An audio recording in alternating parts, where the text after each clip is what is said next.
The kingdom of God.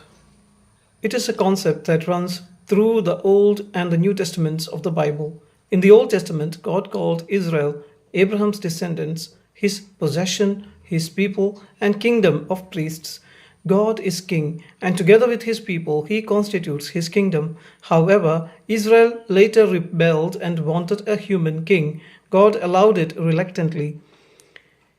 Even so, it was a part of his larger scheme. God gave them Saul and then David, a merciful man after his heart, as king. Even so, David acknowledged God as his king and assumed the title of Son of God, a God appointed king to shepherd his people. God is the authentic good shepherd. Israel is God's flock, and David is his co shepherd. Eventually, however, the kingdom of Israel rebelled against God and broke their covenant with him through their unfaithfulness and idol worship.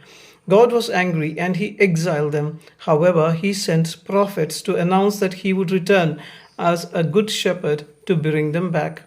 It happened when God took a human form and came as their good shepherd, a descendant of King David, Jesus. He is the Messiah.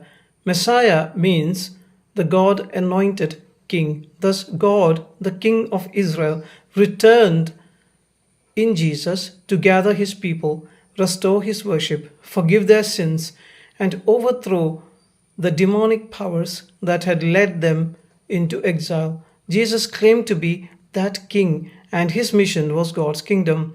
Now, through him, God's kingdom would include other nations also, because he is the good shepherd to whom other sheep will also gather. Jesus first went to the backsliders of Israel, like sinners and traitor tax collectors. Next, he went to Gentiles and pagans through his apostles. Thus, God's kingdom continues to expand even today.